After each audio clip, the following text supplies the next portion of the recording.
So the other day, I came across the very first thing that I ever wrote, the very first story that I ever wrote for my job, basically, as in public relations. I actually was digging through a drawer for a file, and by the luck of it, I had picked out the wrong one. And when I opened it up, I was like, "Oh my God!" And it was like on like I hadn't seen. I wrote it in like August of 2007. It was like the very first thing I ever wrote, hired out of college. And I just like, you ever had those moments where you're like, you kind of just like sit back in your chair, when you have like an old photo or something you haven't seen in a long time and you're like studying it. And so it was on, it was students using iPods in the classroom for learning Throwback. purposes. Yeah. Yeah, it really is. And at the time it was just like this very innovative way of, taking something that was very new or newish, and implementing it in an instructional setting. So I wrote something for the organization that I was, working on behalf of, to sort of highlight how they were being used. And then I started remembering how this piece was really like a springboard to like this understanding of the industry of writing, and what good writing looks like, and how it really kind of not just tells the story of what you think it's about, whatever the topic is, but also how language is used and how people respond to words and language. So the long and short of it is, I can remember after I wrote that, the team that I work on still do had this like editing session, which was kind of like, looking back at it now, it's like we would probably never do something like this anymore. But we had this like editing session where it was like, bring something that you've recently worked on and like have somebody on your team like edit it for you. And it's like, there was never any like, it's not like these were going to like experts or anything, like, it was just like, have somebody edit this. So I had this brand new, like really flashy iPod story that I was kind of pumped about. And I'm like, they're going to love this. And I just kind of like, I emailed it to this woman on my team. And about a week later, we had this team meeting, and it was like, we're going to exchange, our edit notes on everything. Now, Oh, I'm already traumatized because this sounds like critiques that I had all through college in all of my art classes where you get your assignment, you do your assignment, you go to class, you hang it up on the wall, and then everyone tells you what they think about it. And most of mine were not good. But anyway, go ahead. well, no, because like I see, I went into it not thinking about it that way. I went into it because of my college experience at St. Rose, thinking about it from, I'm a pretty good writer because I wrote for our campus paper for 4 years. I was an editor for 3 years. Like, I know how to write and tell a good story. And when I got the iPod paper back, it looked like somebody bled out all over it because there was just so much red lined all over the paper with like question marks and arrows. And it really did. It looked like you got a paper back from like your ninth grade English teacher or something like that. And I remember being like, well, what the, like, all right, it can't be that bad, right? So like, I'm reading through some of the notes, and it's very critical about like, how does this connect? This lead isn't this. You're using improper language here. This has to be more AP style here. And I remember rocking back like on my heels and being like, oh my God, like, am I not as good of a writer as I thought I was? Now, I mean, again, coming from the paper world, like, I was the editor, so everything I wrote was great because no one was like doing quality control on this. So as far as I'm concerned, like, I know what I'm doing.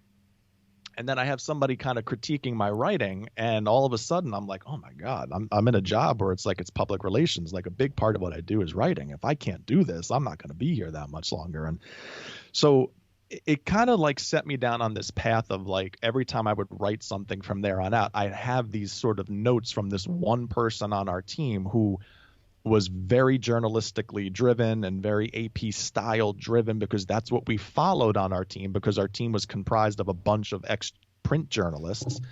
That's what we did. So it's sort of by force taught you how to write in a way that I wasn't necessarily the most comfortable with, and it didn't mirror the reality of what I would see when I would be working in a school district, which was a very community like environment, people coming together, people supporting people, a lot of families.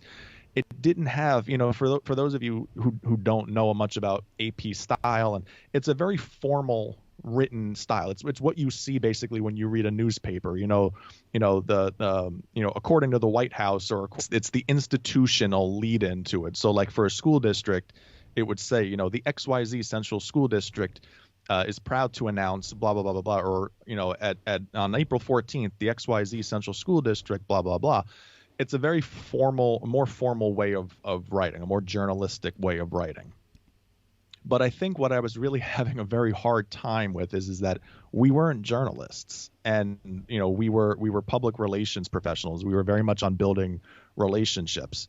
And what I was very aware of at that time was you can't build relationships with language that doesn't set out to actually build a relationship. It's like when you address a letter, like, to whom it may concern, or, like no one's talking to that person, because that person is not a human being. It's a very like awkward way of going about communication.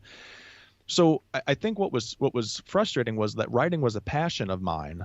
It was something that I deeply cared about. I thought I was pretty good at. And in my first crack at it on a professional level, I got knocked down a couple of pegs by somebody who looked at the job differently than I looked at it. And what it sort of did was set up this like cultural, shift of, is it journalistic standards for what we do, or are we writing from a more inclusive community-like, direction that allows us to actually kind of pull more people in, but not having the confidence to assume that role at such an early part of my career. I started writing in a way that wasn't what I felt like was right. I started writing in a way that was very professional and very, certain, AP style driven. I had a similar experience to this, coming from the place of thinking that you were good at something and then kind of being knocked off your horse. In high school, let me take it back further. I kind of grew up loving reading and writing. I was definitely more of a language arts kid than a math and science kid. And when I got to high school, for a few years in high school, I was in like AP English, and that was the only like advanced placement other than art that I was in. So kind of coming from the same point of view of feeling like I was at least a decent writer, had my head around English of the non-regular art classes in high school, feeling like that was my strongest area going into college.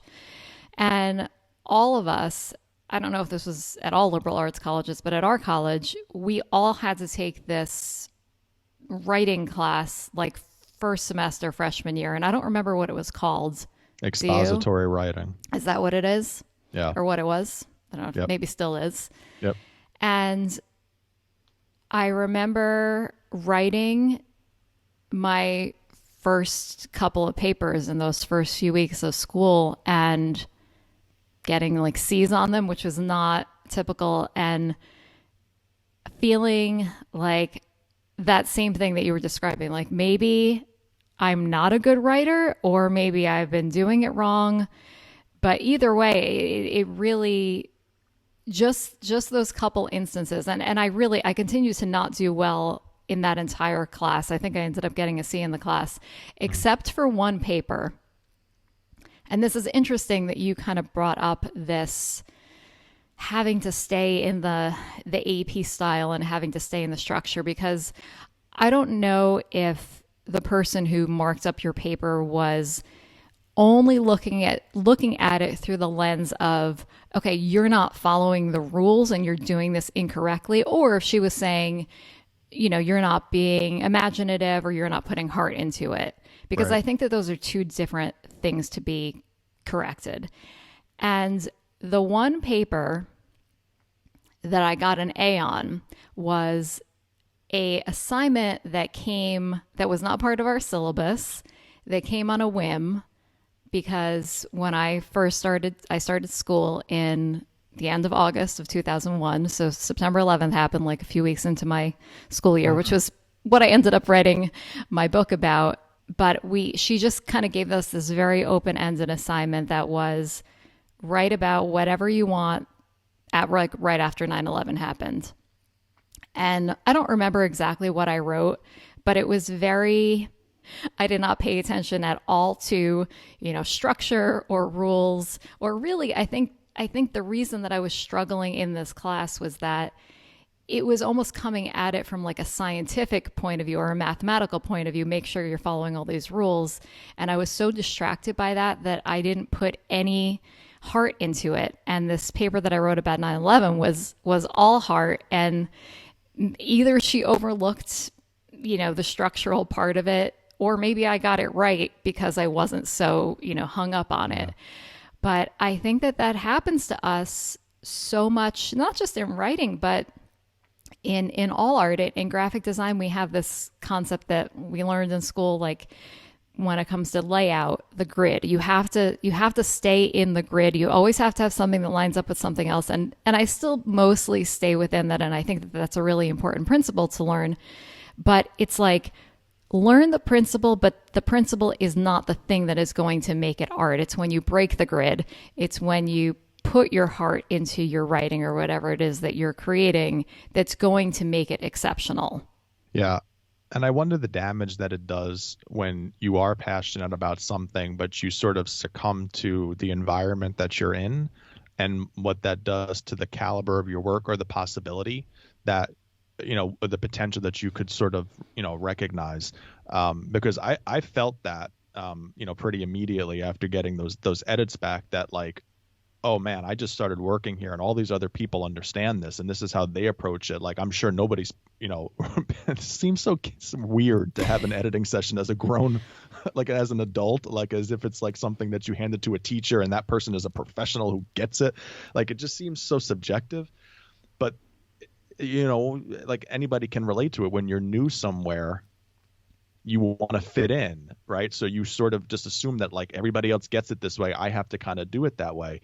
And it made writing for me, as much as I enjoyed the idea of writing a story about something, I don't think I immersed myself in the story because I was so concerned about doing it in a way that fit a structure, that was going to avoid getting the least amount of like feedback or edits on the final product.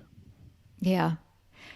I don't know if you experienced the same thing after kind of getting that feedback, but I don't think I took any more English classes in college at all. For so many years after that, I identified as being a bad writer. I would say that all the time. Even when I started blogging, I would always, not that I would like think about that course specifically, but I would always look at what everyone else was doing and just feeling like my stuff was like not even closer. I wasn't really taking myself seriously, and therefore probably no one else was taking me seriously because I was just, always, I don't know. Even when I go back and at my old blog posts on my old blog, and I'm going in there just to fix it like for SEO purposes, but I'm seeing the way that I'm writing those posts. It's my voice sounds so, I don't know if you ever do this or not. I feel like this is probably more of like a female thing, but I'm making myself sound less intelligent than I am because I'm owning this identity as a person who does not think that she's actually a writer. I'm just a person who's like writing a blog post about something stupid. And I hate that. I heard in your voice when you said like when you found that printout and you were reading through it, it kind of like brought you back.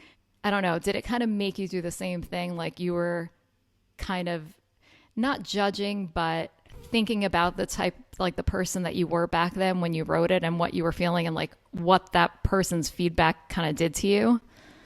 Yeah. I felt it was like, oh, I found this piece. Look, it's the iPod piece. And like, I kind of rock back, but it's like when I think about that story, I think about that editing session. I don't think about the story as like, oh, that was a really fun story to write. Like there's a number of things in my career that I've written that I remember how I felt when I wrote it. Like there was a piece that I can remember writing about a teacher, at the high school in the district that I was in who had been through a number of rounds of this very, I think I've told you this story before. I was thinking about that. Yeah. So she had been through a number of rounds of this very rare form of breast cancer. And she had fought it twice. She had been in, she had beat it twice, and then she had been diagnosed with it again. And I had wrote a story about how there was these charitable efforts that are taking place. And like, it was right around the time where my mom had gotten diagnosed, maybe about a year after. And I remember just being so immersed in the story. So when I think back on that story, I think about like being in it and how I felt and what I poured into it and why I wanted to do it and all those other things. But when I think about that iPod story, which honestly, it's like the first thing you ever wrote, like yes, there should be a lens of like, oh, wow, look how far I've come. But unfortunately, it was this like knockdown of something that should have been the first step on the journey. And it's like you got tripped before you even got out of the blocks. And it's such a hard thing, I think, to overcome and to find clarity and purpose to something that you actually enjoy doing. Because I took that same course at St. Rose, and like we wrote like 5 or 6 different types of stories, and I remember really loving it because it was like it challenged you, and the professor was encouraging, and it was something that I actually really, I know you probably had a different... I want whoever your professor was, I did not have the same one. Robert Kester. I'll never forget that man as long as I live. But that's another reason. Like, you think back on that class and you're like, that's a guy who it was a springboard for me in my career. But yeah, no, when I look back on that iPod story, it definitely has more negative connotation than like this was the first step on my writing journey. And maybe in some weird way, it was a helpful step on my writing journey, because I realized after forcing myself to write in a way that I wasn't comfortable with, that this isn't the way that this is supposed to be when we're writing in like a school setting, in an environment that's much more based on community, where language like we, us, our, talking about inclusivity is much more impactful than a formal type of distance writing, where it's almost like you're separate from the entity that you're writing about. So was there like a moment or a piece that you wrote when you decided that you were just going to ignore what that person said to a degree? Or did it kind of happen over time where you realized, and after being there for longer and you feeling like, you had the confidence to step up and say, like, we're being a little too formal here for what we're writing about? Yeah. Was there a moment, or did it happen this transformation happen over time? Because I know that you don't write that way now. You didn't follow that person's advice. No, there wasn't like a moment. There wasn't a hallmark moment, but I think like anything else, when we're starting something new, whether it's a job or a hobby or anything, like we tend to try to mimic or be influenced by what we see or what we hear to be as like the way things are typically done, right? So like you try to like form fit into that. But I think what happens over time is, if you're lucky enough to stay in it and stay with it, you find what works, for you. This is the funny thing about like working out. I am notorious for like being so inconsistent with like working out, and I will like look up, different ways that like people train or people run or how they stay motivated. And then I'm like, all right, I'm going to try to do that.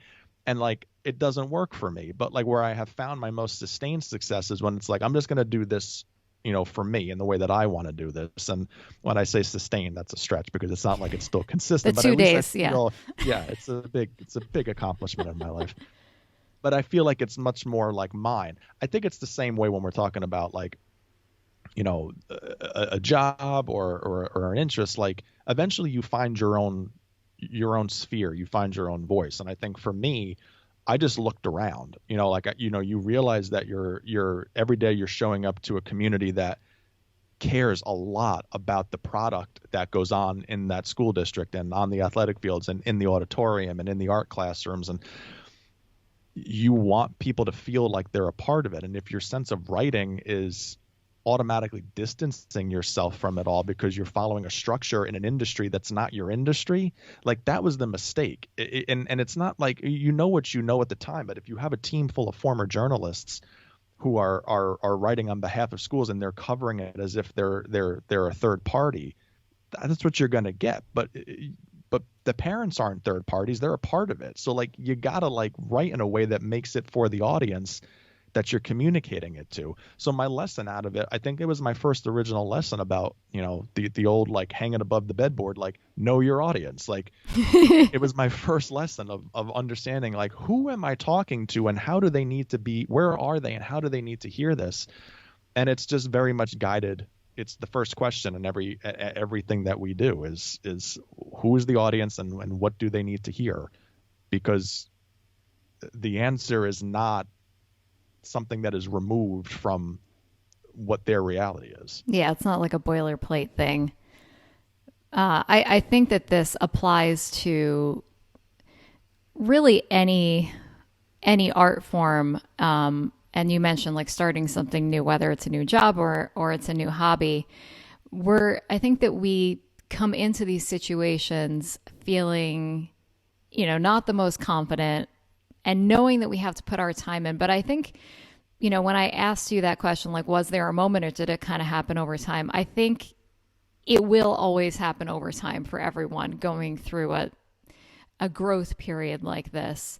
And I do think that there needs to be some elements of like looking at what other people are doing and having an understanding of the structure, like knowing that AP structure is out there is great for you to reference, but you can pick it apart and make it fit into, like you said, into the audience or to whatever it is that you're into what you're trying to create for what you're trying to create. So I think it's kind of a culmination of you will find your voice for your audience by just continuing to do more and more of it. And I see that in, we've talked a lot about writing in this, but I've seen that even in, if I look at my Etsy shop, which is still up and running, and I still have so many old products in there that I created 10 years ago. I'm coming up on the 10-year anniversary of when I launched my Etsy shop. What is that, paper? Wood? What's the 10-year? I just want to know so I know what to get you. Okay. Yeah, we'll have to look that up. Tin? Is it tin? The 10-year? Let's look it up. I mean, you may have to sculpt me something. Oh, no, then we're out. I'll do wood and paper. If I have to get plaster out, we're not doing it's this. 10 push-ups. I'm sorry, you're not worth it. Hang on, let me see. 10-year anniversary gift. Your scrawny body is not. Oh, you were right. Up. Tin or aluminum. Nice. So what, like aluminum foil maybe? I'll make you a swan, like a leftover swan. Right. I was going to say, I'll make you something to eat and I'll wrap it in tin foil. Perfect. Yeah. See, this is like in your style, in your voice. Right? Yes. What was I saying? I'm such a great friend. And an even better gift giver. That I still have 10-year-old things in my Etsy shop that I've just left there. And a lot of times when I look at them, I'm like, this isn't, first of all, the concept of me even having a printable shop is not me at all. That was very much me following what was trendy 10 years ago and saying like, okay, yeah, like I guess I could do that. And that was very much me not having a sense of who I was and what my voice was and where my talents lied. Lead? Lead. It's not lead. Retake some writing courses. But I think that's part of it. It's like knowing your audience, but it's also figuring out your own voice and then being confident to use it going forward and breaking out of these structures that they're in place to kind of give us a starting point, and I guess in some industries a standard. But I think for the best, any artist who is known as being like exceptional or being, legendary are the people that broke out of all of those. Right. Those are the things that people like. Those are the things that people remember, and like we've talked a lot on our in conversations about that, like that concept of build your box and play in it. And like, it's your box, right? So it's like, I was so struck by the way that you described going through design classes in college, because that is very like, you can't like get away from the grid if you're looking at something in InDesign or wherever you're in. But like when you had talked about, the real art and the creativity and whatnot comes from when you expand the boundaries and maybe go outside of the grid, that is like in its definition, that is building your box. Like that's setting that parameter that you function in, that you live in. And I think that that's like what we should all try to do our best to aspire to, that like, there are standards, but like the more you're able to explore outside of them and then set a new parameter, that's where you live. That's where you sort of stay. And the more that you're able to do that, I think the more difference you make in the work that you're producing and the more of the impact that it ends up having. The person who corrected your paper seemed, or at least this is how I'm reading this story, very hung up on like, you failed to do this and you didn't address this, or like there's a disconnect here, and you were breaking all the rules. And maybe at that time, I don't know whether or not you really grasped the concept of the AP style, like if you knew it as well as they did, or if you didn't care. But I think that for any of these people who become these great artists, it is in a way a rebellion against that. But it's not that they don't know what the grid is, what the rules are, what the structure is. They're choosing to say like, yeah, I see that, but what I'm doing does not fit into that mold. I'm going to do something different. So I think for anyone who's starting something new and going into a new venture, like familiarize yourself with whatever your structure is within your field, but do not feel like you need to stay there. Even I think in the earliest stages, I bet that paper that you wrote is fantastic.